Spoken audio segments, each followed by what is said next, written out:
Hello everyone, welcome back to silent learning. Akshay sir ആണ്. So മക്കളെ, നമ്മുടെ 8th CBSE ടെക്സ്റ്റ് ബുക്ക് നിങ്ങൾക്കറിയാം മാറാൻ വേണ്ടി പോവുകയാണ്. സോ പുതിയ പുതിയ കൺസെപ്റ്റുകളും പുതിയ പുതിയ സിലബസ് കാര്യങ്ങളൊക്കെയാണ് വരുന്നത്. സോ അതുകൊണ്ട് തന്നെ നിങ്ങൾ സീനിയേഴ്സ് പഠിച്ച കാര്യങ്ങളൊന്നും ആയിരിക്കില്ല നമുക്ക് പഠിക്കാനുണ്ടാവുക. അതിൽ നിന്നൊക്കെ വ്യത്യസ്തമായിട്ടുള്ള കാര്യങ്ങൾ തന്നെയാണ് നമുക്ക് പഠിക്കാനുള്ളത്. അതുകൊണ്ട് തന്നെ CBSE തന്നെ എന്ത് ചെയ്തിട്ടുണ്ട്, ഒരു ബ്രിഡ്ജ് കോഴ്സ് പ്രോഗ്രാം അനൗൺസ് ചെയ്തിട്ടുണ്ട്. ഡയറക്റ്റ് 7th CBSEയിൽ നിന്ന് 8th CBSEയിലേക്ക് വരുമ്പോഴുള്ള ആ ഒരു ബുദ്ധിമുട്ട് കുറക്കുന്നതിന് വേണ്ടി തന്നെയാണ് ബ്രിഡ്ജ് പ്രോഗ്രാം CBSE എന്ത് അനൗൺസ് ചെയ്തിട്ടുള്ളത്. അതിൻ്റെ PDF ഒഫീഷ്യലി തന്നെ എന്ത് ചെയ്തിട്ടുണ്ട്, അവൈലബിൾ ആക്കിയിട്ടുമുണ്ട്. സോ മക്കളെ, വളരെ ഇമ്പോർട്ടൻ്റ് ആണ് ഈ ബ്രിഡ്ജ് പ്രോഗ്രാം എന്ന് പറയുന്നത്. സോ ഈ പ്രോഗ്രാം തീർച്ചയായിട്ടും നിങ്ങൾ കൃത്യമായിട്ട് പങ്കെടുക്കേണ്ടതായിട്ടുണ്ട്. സോ ഈ ഒരു ബ്രിഡ്ജ് പ്രോഗ്രാമിൻ്റെ എല്ലാ വീക്കിലെ ക്ലാസ്സുകളും വളരെ കൃത്യമായി തന്നെ യോധ ബാച്ചിൽ ലഭ്യമാണ്. യോധ ബാച്ചിനെ കുറിച്ച് പറയുകയാണെങ്കിൽ നമ്മുടെ 8 CBSE മക്കൾക്കുള്ള ഓൺലൈൻ ട്യൂഷൻ ബാച്ച്, സൈലത്തിൻ്റെ ഓൺലൈൻ ട്യൂഷൻ ബാച്ചാണ് യോധ ബാച്ച്. വളരെ വിശദമായി തന്നെ എല്ലാ കോൺസെപ്റ്റുകളും ഇൻഡെപ്ത് പഠിപ്പിക്കുന്ന രീതിയിൽ തന്നെയാണ് ഈ കോഴ്സ് ഡിസൈൻ ചെയ്തിട്ടുള്ളത്. അതായത് ഈ ഒരു ബ്രിഡ്ജ് പ്രോഗ്രാം സൈലന്റ് ചെയ്തിട്ടുള്ളത്, ഡിസൈൻ ചെയ്തിട്ടുള്ളത്. അതുകൊണ്ട് തന്നെ ആരെങ്കിലും ആയിട്ട്, ഇപ്പോൾ നമ്മുടെ ബാച്ചിലുള്ള മക്കൾ ചിലപ്പോൾ ഈ വീഡിയോ കാണുന്നുണ്ടാവും. ഇനി അത് ബാച്ചിൽ ഇല്ലാത്ത മക്കൾ ആരെങ്കിലും ഉണ്ടെങ്കിൽ ഈ ബാച്ചിലേക്ക് ജോയിൻ ചെയ്യാൻ താല്പര്യമുണ്ടെങ്കിൽ ഉടനെ തന്നെ സ്ക്രീനിൽ താഴെ സ്ക്രോളിൽ നമ്പർ കാണുന്നുണ്ടാവും. ആ നമ്പറിൽ കോൺടാക്ട് ചെയ്തിട്ട് എന്ത് ചെയ്യണം, ഉടനെ തന്നെ നിങ്ങളുടെ സീറ്റ് ഉറപ്പ് വരുത്തണം. സോ മക്കളെ, അപ്പോൾ ഇന്ന് സാറ് വന്നിരിക്കുന്നത് ബ്രിഡ്ജ് പ്രോഗ്രാം വീക്ക് 1 ബയോളജി അല്ലെങ്കിൽ സയൻസിലെ ഫസ്റ്റ് വീക്കിലെ ഒരു ആക്ടിവിറ്റി പറയാനാണ്. So bridge programme mainly activity oriented ആയിട്ടാണ് പോകുന്നത്. സോ തീർച്ചയായിട്ടും നിങ്ങൾക്കിത് ബെനഫിഷ്യൽ ആണ്. നിങ്ങൾ 8ൽ ശരിക്കും നമ്മുടെ ടെക്സ്റ്റ് ബുക്ക് വരുന്ന സമയത്ത് അതിലെ കാര്യങ്ങളൊക്കെ പഠിച്ചെടുക്കാൻ വളരെയധികം ഹെൽപ്ഫുൾ ആയിരിക്കും ഈ ബ്രിഡ്ജ് പ്രോഗ്രാം. സോ ഒട്ടും സമയം കളയാതെ തന്നെ നമുക്ക് ഫസ്റ്റ് ആക്ടിവിറ്റിയിലേക്ക് കടക്കാം.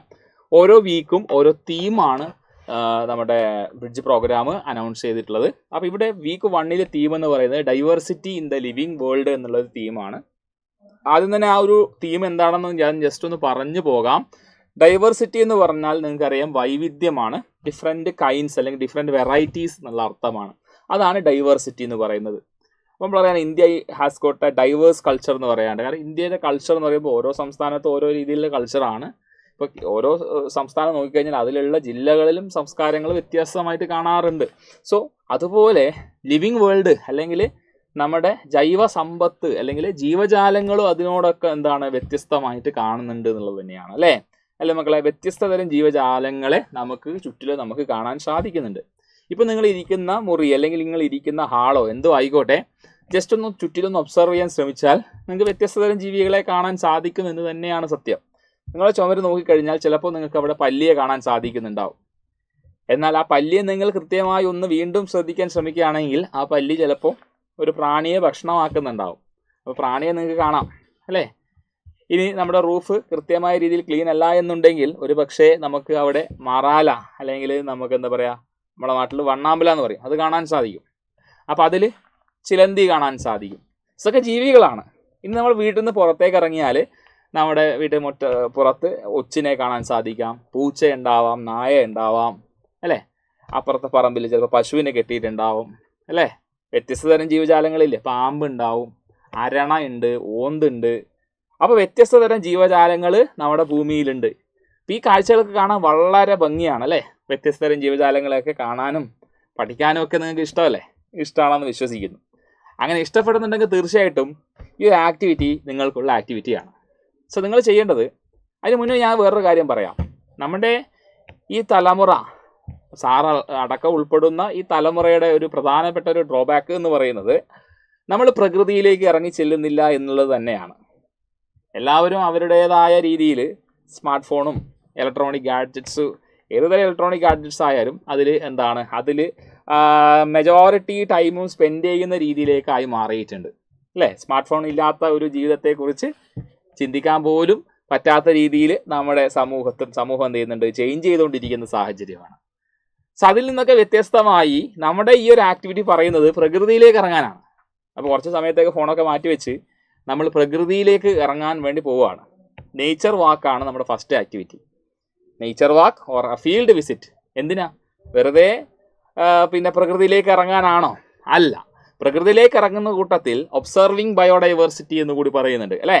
ബയോഡൈവേഴ്സിറ്റി എന്ന് പറഞ്ഞാൽ വ്യത്യസ്ത തരം ജീവജാലങ്ങളെ, ബയോഡൈവേഴ്സിറ്റി വ്യത്യസ്ത തരം അല്ലെ, ബയോ മീൻസ് ലൈഫ്, ഡൈവേഴ്സിറ്റി പറഞ്ഞാൽ വ്യത്യസ്ത തരം ജീവജാലങ്ങളെ, നമുക്ക് ചുറ്റിലുമുള്ള ജീവജാലങ്ങളെ, അവരുടെ പ്രവർത്തനങ്ങളെ, അവർ ഭക്ഷണം കഴിക്കുന്ന രീതിയെ, എല്ലാത്തിനെയും ഒന്ന് ഒബ്സർവ് ചെയ്ത് നോക്കാനാണ് നമ്മളോട് ഈ ഒരു ആക്ടിവിറ്റി നമ്മളോട് പറയുന്നത് അല്ലേ. അപ്പോൾ നമുക്ക് ചെയ്ത് നോക്കിക്കൂടെ. അപ്പം ഇവിടെ ഡിസ്ക്രിപ്ഷൻ കൊടുത്തിരിക്കുന്ന കാര്യങ്ങളിലേക്ക് കിടക്കാം. എല്ലാവരും ആ ഡിസ്ക്രിപ്ഷൻ ശ്രദ്ധാപൂർവ്വം ഒന്ന് വായിക്കണേ. Plan a nature walk or a field visit with your teacher to the nearby park or garden or a sacred grove എന്നാണ് പറഞ്ഞിരിക്കുന്നത്. അതായത് നിങ്ങളുടെ അധ്യാപകൻ്റെ കൂടെ എന്ത് ചെയ്യണം, തൊട്ടടുത്തുള്ളത്, അതിനു വേണ്ടി ടൂറൊന്നും പോകാനല്ല ഇവിടെ പറഞ്ഞിരിക്കുന്നത്, തൊട്ടടുത്തുള്ള പാർക്കിലേക്കോ അല്ലെങ്കിൽ ഏതെങ്കിലും ഒരു ഉദ്യാനം ഗാർഡനിലേക്കോ ഒന്ന് പോകാം. ടീച്ചറിൻ്റെ കൂടെ കൂട്ടണം. ടീച്ചർ എന്നല്ലെങ്കിൽ നിങ്ങൾക്ക് എൽഡർലി ആയിട്ടുള്ള അറിവുള്ള ആരെയും കൂട്ടാട്ടോ. നിങ്ങളുടെ പാരൻസിനെ കൂട്ടാം, നിങ്ങളുടെ ഗ്രാൻഡ് പാരൻസിനെ കൂട്ടാം, അറിവുള്ള അങ്കിളിനെ കൂട്ടാം, ആരെ വേണം കൂട്ടാം. പക്ഷെ നിങ്ങൾക്ക് കാര്യങ്ങൾ പറഞ്ഞുതരാൻ പറ്റണം അല്ലേ. വെറുതെ കൂട്ടിയാൽ പോരല്ലോ. ഒരു മൃഗത്തെ കാണിച്ചു തരുന്ന സമയത്ത് അത് ഇന്ന മൃഗമാണ്, അതിൻ്റെ ഹാബിറ്ററ്റ് എന്ന രീതിയിലാണ്, അത് ഭക്ഷണം കഴിക്കുന്ന രീതി ഇങ്ങനെയാണ്, ഇന്നിങ്ങനെയുള്ള കാര്യങ്ങൾ പറഞ്ഞു കൊടുക്കാൻ സാധിക്കുന്ന രീതിയിലുള്ള ഒരാളെ കൂട്ടി എന്ത് ചെയ്യണം, പോകണം. അത് നിർബന്ധം. സാക്രഡ് ഗ്രൂവ് എന്ന് പറഞ്ഞാൽ കാവുകളാണ്. കേരളത്തിൽ അധികമായി നമുക്കെന്ത് കാണാൻ സാധിക്കുന്നുണ്ട്, കാവുകളൊക്കെ കാണാൻ സാധിക്കുന്നുണ്ട്. പക്ഷേ കേരളത്തിലെ കാവുകളിലേക്ക് അധികം അങ്ങനെ ആരും ഒന്നും എന്ത് ചെയ്യുന്നില്ല, അങ്ങനെ കടന്നു ചെല്ലാൻ സാധിക്കുന്ന തരത്തിലില്ല. കാരണം അവിടുത്തെ വിശ്വാസങ്ങളും കാര്യങ്ങളും ഒക്കെ തന്നെയാണ് അല്ലേ. Yes, you can also plan A visit with the members of your community or family or N elderly person. Elderly meaning he should know something about animals and plants. Having knowledge about plants, അതാണ് ഞാൻ പറഞ്ഞത്, having knowledge about plants and animals. അങ്ങനെ നിങ്ങൾ ഈ nature visit നടത്തുകയാണ്. And you need to appreciate the biodiversity. വെറുതെ നടന്നാൽ പോരാ, കൃത്യമായി ഒന്ന് നിരീക്ഷിക്കുക. സോ നിങ്ങൾക്ക് ചുറ്റിലുള്ള ജീവജാലങ്ങൾ, അവരുടെ രീതികൾ, അവരുടെ എല്ലാ തരത്തിലുള്ള ആക്ടിവിറ്റീസ് കാണുമ്പോൾ നിങ്ങളുടെ മനസ്സിൽ കുറേ ക്വസ്റ്റ്യൻസ് വരണം, ക്യൂരിയോസിറ്റി ഉണ്ടാവണം അല്ലേ, അറിയാനുള്ള ആഗ്രഹം, ജിജ്ഞാസ ഉണ്ടാവണം. എന്തുകൊണ്ടിത് ആ മരത്തിൽ കയറുന്നു, അല്ലെങ്കിൽ എന്തുകൊണ്ടിത് താഴെ കൂട്ടുന്നില്ല, അതിനെന്തെങ്കിലും ത്രെട്ട് ഉണ്ടോ എന്നിങ്ങനെയുള്ള കാര്യങ്ങൾ, ആ ജീവി വേറെ എവിടെയെങ്കിലും കാണാൻ സാധിക്കുന്നുണ്ടോ, എൻഡമിക് ആണോ എന്നുള്ള കാര്യങ്ങളൊക്കെ നമ്മൾ എന്ത് ചെയ്യണം, കൃത്യമായി മനസ്സിലാക്കി ഇതൊക്കെ നോട്ട് ചെയ്യണം. Okay, and note down all your observation and questions that arise from these nature വാക്ക്. എല്ലാ തരം ക്വസ്റ്റ്യൻസും എന്ത് ചെയ്യുക, നിങ്ങൾക്ക് മനസ്സിൽ തോന്നുന്ന ക്വസ്റ്റ്യൻസ് ഒക്കെ എന്ത് ചെയ്യണം, രേഖപ്പെടുത്തണം. അങ്ങനെ നമുക്കൊരു ടേബിൾ ഇവിടെ കൊടുത്തിട്ടുണ്ട്. 2 ടേബിൾ നമുക്ക് ഫില്ല് ചെയ്യാനാണ് ഈ ആക്ടിവിറ്റി പറയുന്നത്. ഓക്കെ, അപ്പോൾ നമ്മളെ ടീച്ചറും കുട്ടികളും നമുക്ക് ഈ ചിത്രത്തിൽ കാണാം അല്ലേ. ടീച്ചറുണ്ട്, കുട്ടികൾ കാണാം. ഈ കുട്ടികൾക്ക് കൃത്യമായ രീതിയിലുള്ള വിവരണം അല്ലെങ്കിൽ ഡിസ്ക്രിപ്ഷൻ കൊടുക്കുകയാണ് നമ്മുടെ ടീച്ചർ അല്ലേ. അപ്പോൾ കുട്ടികൾ വളരെ ശ്രദ്ധാപൂർവം ടീച്ചറിനെ നിരീക്ഷിക്കുകയാണ്. ടീച്ചർ എന്താ പറയുന്നത് അല്ലേ, വളരെയധികം നമുക്ക് കാണാം, വളരെയധികം ശ്രദ്ധയോടുകൂടി എന്ത് ചെയ്യാണ്, ടീച്ചറിനെ ശ്രദ്ധിക്കുകയാണ്. ടീച്ചർ എന്തൊക്കെ കാര്യങ്ങളാണ് പറയുന്നത്, എല്ലാ കാര്യങ്ങളും എന്ത് ചെയ്യണം, നോട്ട് ചെയ്യണം. അപ്പോൾ ഇതൊക്കെ നിങ്ങൾക്ക് ചെയ്യാൻ പറ്റുന്ന കാര്യങ്ങൾ തന്നെയാണ് കേട്ടോ, നിങ്ങൾ ചെയ്യണം എന്ന് തന്നെയാണ് എനിക്ക് പറയാനുള്ളത്. അപ്പോൾ ഈ നേച്ചറിലൂടെ നടന്നു പോകുന്ന സമയത്ത് നമ്മുടെ കുട്ടികൾ കാണുന്ന കുറച്ച് പ്ലാന്റ്സിൻ്റെ ചിത്രങ്ങളാണ് ഇവിടെ കൊടുത്തിരിക്കുന്നത്. അത് ഏത് പ്ലാന്റും കാണാം. ഞാനിവിടെ 5 ചെടികൾ എടുത്തു എന്ന് മാത്രമേ ഉള്ളൂ കേട്ടോ, ഏത് ചെടിയും കാണാം കേട്ടോ. അപ്പോൾ ഇവിടെ കാണുന്ന കുറച്ച് ചെടികളെ ഞാനിവിടെ കാണിച്ചിട്ടുണ്ട്. മാംഗോ ട്രീ കണ്ടു, മാവ് കണ്ടു. മാംഗോ ട്രീ എന്ന് പറയുമ്പോൾ മാവ്, നമുക്ക് അറിയാവുന്ന കുറച്ച് മരങ്ങളെ ഇവിടെ എടുത്തു എന്നേ ഉള്ളൂ കേട്ടോ, നിങ്ങൾക്കും കൂടി മനസ്സിലാവാൻ വേണ്ടി. മാംഗോ ട്രീ അല്ലേ, മാവിനെ കണ്ടു. പിന്നെന്താ കണ്ടത്, കുറേ പുല്ലുകൾ ഉണ്ടായിരുന്നു, ഗ്രാസ് കുറേ പുല്ലുകളാണ് കേട്ടോ, ഗ്രാസിനെ കണ്ടു. പിന്നെ നല്ല മുല്ലപ്പൂ ഉണ്ടായിരുന്നു കേട്ടോ, ജാസ്മിൻ പ്ലാന്റ്, മുല്ലപ്പൂവിൻ്റെ ചെടിയെ കണ്ടു, മുല്ലച്ചെടിയെ കണ്ടു. പിന്നെ എന്താ കണ്ടത്, റോസാ ചെടിയെ കണ്ടു അല്ലേ, റോസ് പ്ലാന്റിനെ കണ്ടു അല്ലേ, കണ്ടില്ലേ. പിന്നെ കണ്ടത് ചെമ്പരത്തിയാണ്, ഹിബിസ്കസിനെ കണ്ടു. റെഡി. അപ്പോൾ നമ്മളൊരു ഫീൽഡ് വിസിറ്റ് നടത്തുന്ന സമയത്ത് നമ്മുടെ മക്കള് കണ്ട ഏതാനും ഒരു 5 ചെടികളുടെ പേരുകൾ ഇവിടെ കൊടുത്തു എന്നേ ഉള്ളൂ. ഇതല്ലാതെയും വേറെ ഒരുപാട് ചെടികൾ കാണാം കേട്ടോ. പ്ലാവിനെ കാണാം, പിന്നെന്താ പന കാണാം, തെങ്ങ് കാണാം, ഇതൊക്കെ നമുക്ക് പറയാം. പക്ഷെ ഇവിടെ ഞാൻ 5 എടുത്തതേ ഉള്ളൂ. ആ 5 ചെടികളെ നമുക്ക് ഈ ടേബിളിൽ ലിസ്റ്റ് ചെയ്യാം. നിങ്ങൾ പറഞ്ഞോ. ആദ്യം നമ്മൾ മാംഗോ ട്രീ കണ്ടു. അപ്പം ഞാനിവിടെ എഴുതുന്നുണ്ട് മാംഗോ പിന്നെന്താ കണ്ടേ? ഗ്രാസ്, പുല്ല് കണ്ടു, പുല്ല്, ഗ്രാസ്. പിന്നെന്താ കണ്ടേ? ജാസ്മിൻ, ജാസ്മിൻ, മുല്ല വള്ളി അല്ലെങ്കിൽ മുല്ലച്ചെടി ഞാൻ കണ്ടു. പിന്നെ കണ്ടത് റോസ് പ്ലാന്റ് ആണ്, റോസാ ചെടിയെ കണ്ടു, റോസാ ചെടി. ഫൈനലി ചെമ്പരത്തിനെ കണ്ടു, ഹിബിസ്കസ്, ഹിബിസ്കസ്. ഓക്കെ, ഇനി ഇത് ഏത് കാറ്റഗറിയിൽ വരുന്ന മരങ്ങളാണെന്ന് നമ്മൾ മനസ്സിലാക്കണം അല്ലേ? 3 തരം പ്ലാന്റ്സ് ആണ് ജനറലി സ്പീക്കിംഗ് ഉള്ളത്. വളരെ നീളം കൂടിയ വലിയ വണ്ണമുള്ള സ്റ്റെമ്മുള്ള ചെടികളെ നമ്മൾ ട്രീസ് എന്ന് വിളിക്കും. മരങ്ങളാണ്, വടുകൂറ്റൻ മരങ്ങൾ. എന്നാൽ ഒട്ടും നീളമില്ലാത്ത വളരെ നേർത്ത സ്റ്റെമ്മുള്ള പച്ച വളരെ നേർത്ത സ്റ്റെമ്മുള്ളവരെ നമ്മൾ ഹെർബുകൾ എന്ന് വിളിക്കും. നീളമൊന്നും ഉണ്ടാവില്ല, വളരെ പുല്ലുകളൊക്കെ എന്താണ്? ഹെർബുകളാണ്. എന്നാൽ കുറ്റിച്ചെടി വിഭാഗമുണ്ട്, മീഡിയം ഹൈറ്റ് ഉള്ളവരാണ്. സ്റ്റെമ്മിന് കട്ടിയുണ്ടോ എന്ന് വെച്ചാൽ കട്ടിയുണ്ട്, എന്നാൽ മരത്തിന് അത്രയും വണ്ണമുണ്ടോ എന്ന് ചോദിച്ചാൽ മരത്തിൻ്റെ അത്രയും വണ്ണമൊന്നുമില്ല. അവരെ നമ്മൾ ഷ്രബ് എന്നാണ് വിളിക്കുക.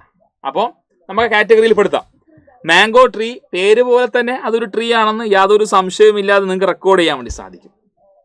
ഇനി ഗ്രാസിലേക്ക് വരുമ്പോൾ അത് പുല്ലാണ്, വളരെ നേർത്ത സ്റ്റെമ്മാണ്, വളരെ സോഫ്റ്റ് സ്റ്റെമ്മാണ്, അധികം ഹൈറ്റിലേക്കൊന്നും വരില്ല, വളരെ ഹൈറ്റ് കുറഞ്ഞവരാണ്. അവരെ നമ്മൾ ഹെർബേഷ്യസ് പ്ലാന്റ്, ഹെർബ് എന്ന് പറയണം, ഹെർബ്. ഇനി ജാസ്മിനും റോസും ഹിബിസ്കസും ഒക്കെ എന്താണ്? ഷ്രബ് കാറ്റഗറിയിൽ വരുന്നവരാണ്. അല്ല, ജാസ്മിൻ ക്ലൈംബർ കൂടിയാണ് കേട്ടോ. അപ്പൊ ഷ്രബ് കാറ്റഗറിയിൽ വരുന്നവരാണ് അതൊക്കെ. അപ്പൊ അതുപോലെ തന്നെ എഴുതി വെക്കുന്നുണ്ട്, ഷ്രബ്, ഷ്രബ് ഇത് എഴുതി. ട്രീസ് ജനറലി നമുക്കറിയാം, ട്രീസ് ടോളാണ്. മാവ് നോക്കിക്കഴിഞ്ഞാൽ മനസ്സിലാവും, മാവ് നല്ല ഉയരത്തിൽ വളരുന്നതാണ്. ഇനി ജാസ്മിൻ ഗ്രാസിന്റെ കേസ് വരുന്ന സമയത്ത് ഗ്രാസ് എന്താണ്? അധികം ഉയരത്തിലൊന്നും വളരൂല അല്ലേ, താഴെയാണ്. ജാസ്മിന്റെ കേസ് അധികം സ്മോൾ അല്ല, അധികം വലുതുമല്ല, അപ്പൊ ഇടത്തരമായിട്ടൊക്കെ വേണം. അത് നമുക്കത് മീഡിയത്തിൽ കൊടുക്കാം. റോസ് പ്ലാന്റും മീഡിയം തന്നെയാണ്, ഹിബിസ്കസും മീഡിയം തന്നെയാണ്. ചെമ്പരത്തിയുടെ മരം അത് വലിയ മരമായി വളരില്ല അല്ലേ, അത് ആ പ്ലാന്റ് എന്താണ്? മീഡിയം, ഇടത്തരം ഉയരമാണ് കാണാൻ സാധിക്കുന്നത്. ഇനി നമുക്ക് പ്ലാന്റ് മാത്രമല്ലല്ലോ കാണാം, ആനിമൽസിനെയും കാണാൻ സാധിക്കുന്നുണ്ട്. അപ്പൊ ഞാനിങ്ങനെ നമ്മുടെ മക്കളെയും കൂട്ടി നമ്മളിങ്ങനെ ആ ടീച്ചർ ഇങ്ങനെ സഞ്ചരിക്കുകയാണ്. ടീച്ചർ സഞ്ചരിക്കുമ്പോൾ ഫീൽഡ്, തൊട്ടടുത്തൊരു ഫീൽഡ് കാണുന്നു. ആ ഫീൽഡിൽ പശുവിനെ കാണുന്നു. ആ പശുവിനെ ഞാൻ ഇവിടെ കൊടുത്തിട്ടുണ്ട്, കൗ. പശു മാത്രമല്ല, അവിടെ ഒരു പക്ഷി പറന്ന് നടക്കുന്നുണ്ടായിരുന്നു, ഇറ്റ് ഈസ് ബേർഡ്, ബേർഡ്. നായ ഓടിക്കളിക്കുന്നുണ്ടായിരുന്നു, ദാറ്റ് ഈസ് ഡോഗ്. തൊട്ടടുത്തൊരു കുളമുണ്ടായിരുന്നു. ആ കുളത്തിൽ നോക്കിയപ്പോൾ ഞാൻ എന്ത് കണ്ടു? കുളത്തിൽ നോക്കിയപ്പോൾ കണ്ടത് ഫിഷാണ്, മീനിനെ കണ്ടു. ആ മീനിനെ പിടിക്കാൻ വേണ്ടി ഞാൻ മണ്ണ് മാറ്റുമ്പോൾ ആ മീനിനെ ഞാൻ ബെയ്റ്റ് ആയിട്ട് ഉപയോഗിക്കുന്ന എർത്തുവാമിനെ കണ്ടു. മണ്ണിര, എർത്തുവം. മീൻ പിടിക്കാൻ വേണ്ടി ചൂണ്ടയിൽ കോർക്കാറുണ്ട് മണ്ണിരയെ, എർത്തുവം. ഇത്രയും ആനിമൽസിനെ ഞാൻ ഇവിടെ കൂട്ടുകയാണ് കേട്ടോ. കൗ, ബേർഡ്, ഡോഗ്, ഫിഷ്, എർത്തുവം കൊടുക്കാം. എന്തിനെയൊക്കെ കണ്ടു? കൗവിനെ കണ്ടു, ഡോഗിനെ കണ്ടു, ബേർഡിനെ കണ്ടു, ഫിഷിനെ കണ്ടു, എർത്തുവോമിനെ കണ്ടു. അല്ലടാ കുട്ടികളെ, ഇത്രയും ആനിമൽസിനെ കണ്ടു എന്നാണ് ഞാൻ പറഞ്ഞത്. ഇത്രയും ആനിമൽസിനെ കണ്ടു. ഇനി ഇത് എവിടെ കാണാൻ സാധിക്കുന്നു? ഇവരെ പ്ലേസ് വേർ ദേ ലിവ്, എവിടെയാണ് ഇവരെ കാണുന്നത്? നായക്കാണെങ്കിൽ നായക്കൂട്ടിൽ കാണാം, പിന്നെ സ്ട്രീറ്റിൽ കാണാം, സ്ട്രീറ്റ് ഡോഗ്സ്. പക്ഷെ നമുക്ക് കൗ ആണ് ഫസ്റ്റ് പറയേണ്ടത്. കൗ ഷെഡ് അല്ലേ, പശു തൊഴുത്തിലാണ് കാണാം. കൗ ഷെഡിൽ കാണാം, ഫീൽഡിൽ കാണാം, വയലിലും കാണാൻ പറ്റും അല്ലേ. പിന്നെ ഡോഗ് സ്ട്രീറ്റ് എന്ന് പറയാം, സ്ട്രീറ്റ് കെനലൊക്കെ നമുക്ക് പറയാം കേട്ടോ, സ്ട്രീറ്റ്. ബേർഡ്സ് നെസ്റ്റിലാണ് താമസിക്കുക, ട്രീസിൽ കൂട് കെട്ടിയിട്ട് താമസിക്കും. കൂട് മരത്തിൽ തന്നെ ആവണമെന്നില്ല കേട്ടോ, ഗ്രൗണ്ടിലും കൂട് കെട്ടി താമസിക്കും, നെസ്റ്റ് നമുക്ക് പറയാം. ഫിഷസ് പോണ്ടിലാണ്, വാട്ടർ ബോഡീസിലാണ് കാണാം. എർത്തുവം സോയിലാണ് കാണാം, ഒരു സംശയമൊന്നും വേണ്ട, എർത്തുവം സോയിലാണ് കാണാം. ഇനി എന്ത് തരം ഭക്ഷണം അവർ കഴിക്കുന്നു? Food they eat. Cow eat grass, dog meat കഴിക്കാറുണ്ട്. ഇനി നമ്മൾ ബിസ്ക്കറ്റൊക്കെ ഇട്ടെടുത്ത് അതും കഴിക്കും കേട്ടോ. ബേർഡ്സ് സീഡ്സ് കഴിക്കും, പിന്നെ ഇൻസെക്ട്സിനൊക്കെ കഴിക്കും. ഫിഷസ് ഇതുപോലെ തന്നെ ചെറിയ ചെറിയ ഇൻസെക്റ്റില്ലേ, സ്മോൾ ഇൻസെക്ട്സ്. പിന്നെ ആൽഗെ, പായലുകളൊക്കെ കഴിക്കും കേട്ടോ. എർത്തുവം ഡെഡ് ലീഫ്, ഓർഗാനിക് അല്ലേ, ഡെഡ് ബോഡീസ് ഒക്കെ ഉണ്ടല്ലോ, ഓർഗാനിക് ആയിട്ടുള്ള പ്ലാന്റിന്റെ ഡെഡ് ബോഡി, ആനിമലിന്റെ ഡെഡ് ബോഡി, അതൊക്കെ ഓർഗാനിക് മാറ്റർ, അതിൽ നിന്നുള്ള ഓർഗാനിക് മാറ്റർ ഒക്കെ കഴിച്ചു ജീവിക്കുന്നതാണ് earthworm. The way they move, cow generally walking ആണ്, നടന്ന് നീങ്ങാറുണ്ട്, ചിലപ്പോൾ ഓടുകയും ചെയ്യും കേട്ടോ. ഡോഗ്സ് സാധാരണ രീതിയിൽ നമ്മൾ കാണുമ്പോൾ ചിലപ്പോൾ ഓടാറുമുണ്ട്, നടന്ന് പോകാറുണ്ട്. ബേർഡ്സ് പറക്കാറാണ് സാധാരണ, ഫ്ലൈസ് നടക്കാറുണ്ട് കേട്ടോ, നടക്കാറുണ്ട്. ബേർഡ്സ് നടന്നു നീങ്ങാറുണ്ട്. എന്നാൽ ഫിഷസ് എപ്പോഴും സ്വിമ്മാണ്, സ്വിംസ്. ഫിഷസ് നടക്കാറില്ല, സ്വിംസ് ആണ്. എർത്തുവാം എഴഞ്ഞെഴഞ്ഞ് പോകുന്നവരാണ്, ക്രോൾസ് എന്ന് പറയാം അല്ലേ. ഇത് body parts used for movement. നടക്കാനായിട്ട് അവർ ലെഗ്സ് തന്നെയാണ് ഉപയോഗിക്കുക, 4 ആംസും അല്ലെങ്കിൽ 4 ലിംസും ഹൈൻഡ് ലിംസും. നായാണെങ്കിലും 4 ലിംസും ഹൈൻഡ് ലിംസും ഉപയോഗിക്കും. ബേർഡ്സ് അതിൻ്റെ വിങ്സ് ഉപയോഗിക്കും, വിങ്സ്. ഫിഷസ് അതിൻ്റെ ഫിൻസ് ഉപയോഗിക്കും, ഫിൻസ്. പിന്നെ അതുപോലെ തന്നെ ബാലൻസിങ്ങിന് ടെയിൽ ഉപയോഗിക്കുന്നുണ്ട്, ടെയിൽ. എർത്തുവമിൻ്റെ പ്രത്യേകത മസ്കുലാർ ബോഡി ഉണ്ട്, മസ്കുലാർ ബോഡി ഉപയോഗിച്ചുകൊണ്ടാണ് മൂവ് ചെയ്യുക. Muscular body, circular muscular body ഉപയോഗിച്ചുകൊണ്ടാണ് അത് മൂവ് ചെയ്യുന്നത്. ഇനി മറ്റൊരു activity, grouping of animal based on similar and ഡിസ്. അപ്പോൾ നമ്മളൊരു ഫീച്ചർ പറയാണ്. നമുക്ക് group A, group B, group C, D, E, F ഉണ്ട്. കുറച്ച് ഫീച്ചർ പറയാണ്. ആനിമൽ ദാറ്റ് ക്യാൻ സ്വിം, അല്ലെങ്കിൽ animal that live in water, animal that live in land, animal that have fir, പിന്നെ അങ്ങനെയുള്ള കാര്യങ്ങൾ നമ്മൾ സൂചിപ്പിക്കും. അവർ കുറച്ച് കാര്യങ്ങൾ പറഞ്ഞിട്ടുണ്ട്. അത് വെച്ചിട്ടുള്ളൊരു ടേബിൾ ഞാൻ ഓൾറെഡി ഇവിടെ എന്ത് ചെയ്തിട്ടുണ്ട്, ഫോം ചെയ്തിട്ടുണ്ട്. അവിടെ എ ഗ്രൂപ്പ് എന്ന് പറയുന്ന ഒരു ഗ്രൂപ്പിനെ ഞാൻ പറഞ്ഞു ആനിമൽ ദാറ്റ് ക്യാൻ ഫ്ലൈ, പറക്കാൻ പറ്റുന്നവരെ ഒരു ഗ്രൂപ്പാക്കി. Eagle, pigeon, bat. രണ്ടാമത്തെ ബി എന്ന് പറയുന്ന ഒരു ഗ്രൂപ്പിനെ അക്വാട്ടിക് ആനിമൽ, വെള്ളത്തിൽ കാണുന്നവരെ ഞാൻ ആയിട്ട് കൂട്ടി. Fish, frog, frog, fish, snail നമുക്ക് അതിൽ പെടുത്താം. ഇനി ഗ്രൂപ്പ് സി വരുന്ന സമയത്ത് ഫറുള്ള ആനിമൽ, അതായത് ദേഹത്ത് രോമമുള്ള മൃഗങ്ങൾ, ലയൺ, ടൈഗർ, ബെയർ. ഓക്കെ. പിന്നെ ഡി എന്ന് പറയുന്നത് ഇൻസെക്ട് കാറ്റഗറിയിൽ, ഇൻസെക്റ്റുകൾ, ആൻഡ്, ബട്ടർഫ്ലൈ, ബി. ഇ എന്ന് പറയുന്ന റെപ്റ്റൈൽസ്, ഇഴജന്തുക്കളാണ്, സ്നേക്ക്, ലിസാർഡ്, ക്രോക്കഡൈൽ. എഫ് എന്ന് പറയുന്നത് ഫാം ആനിമൽസ്, നമ്മൾ കാർഷിക ആവശ്യങ്ങൾക്ക് അല്ലെങ്കിൽ കൃഷി ആവശ്യങ്ങൾക്ക് ഉപയോഗിക്കുന്ന മൃഗങ്ങൾ, പശു, ഷീപ്പ്, ഗോട്ട്, ബഫലോ, ഓക്സൻ, ഇതൊക്കെ നമുക്ക് പെടുത്താം. ഇത്രയുമാണ് നമുക്ക് ഫസ്റ്റ് ആക്ടിവിറ്റി വന്നിരിക്കുന്നത്. ഇത് നമ്മൾ ബാച്ചിൽ വളരെ വിശദമായി വളരെ ഡീറ്റെയിൽ ആയിട്ട് തന്നെ പറഞ്ഞു പോയിട്ടുമുണ്ട്. നിങ്ങൾക്കറിയാം, ബാച്ചിലെ മക്കൾ കൃത്യമായിട്ട് അറിയാൻ വേണ്ടി സാധിക്കും. വളരെ ഡീറ്റെയിൽ ആയിട്ട് തന്നെയാണ് ഓരോ വീക്കിലെ ആക്ടിവിറ്റീസ് നമ്മൾ എന്ത് ചെയ്യാൻ പോകുക. ഇതിപ്പോൾ വീക്ക് 1 ഒരു ആക്ടിവിറ്റിയാണ് സാഹിബ് പറഞ്ഞത്. ഇത് കൂടാതെ 2 ആക്ടിവിറ്റി വേറെയുണ്ട്. അപ്പോൾ ഈ കാര്യങ്ങളൊക്കെ തന്നെ ബാച്ചിൽ ഞാൻ പറഞ്ഞു വളരെ വിശദമായി തന്നെ നമ്മൾ ഡിസ്കസ് ചെയ്യും. ഓക്കെ. അപ്പോൾ നിങ്ങൾക്കുള്ളൊരു ചെറിയൊരു ടാസ്ക് അല്ലെങ്കിൽ ചെറിയൊരു വർക്ക് ചെയ്യാൻ തരാം. ഇതിൻ്റെ കമൻറ്റ് സെക്ഷനിൽ നേരത്തെ നമ്മൾ പ്ലാന്റ്സും അതിൻ്റെ ഫീച്ചേഴ്സും പറഞ്ഞതുപോലെ ആനിമൽസും അതിൻ്റെ ഫീച്ചേഴ്സും പറഞ്ഞിട്ടുണ്ട് അല്ലേ. അതെവിടെ എങ്ങനെ മൂവ് ചെയ്യുന്നു അങ്ങനെയുള്ള കാര്യങ്ങളൊക്കെ. ഒരു 3 പ്ലാന്റ്സിൻ്റെയും 3 ആനിമൽസിൻ്റെയും ഇതുപോലുള്ള ഫീച്ചേഴ്സ് നിങ്ങൾ എന്ത് ചെയ്യുക, കമൻറ്റ് ചെയ്യുക. അതാണ് നിങ്ങളുടെ ആക്ടിവിറ്റി. നിങ്ങൾക്ക് ഇഷ്ടമുള്ള 3 പ്ലാന്റ്സ്, ഇഷ്ടമുള്ള 3 ആനിമൽസിൻ്റെ ഫീച്ചേഴ്സ് എന്ത് ചെയ്യാം, കമൻറ്റ് ചെയ്യാം. ബാച്ചിൻ്റെ കാര്യം മറക്കണ്ട.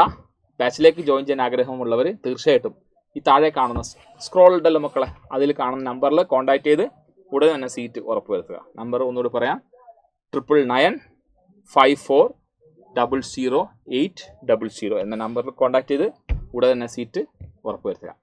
മറ്റൊരു ദിവസത്തെ വീണ്ടും കാണാം. അതുവരേക്കും it's me Akshay signing off. Bye and stay safe. By.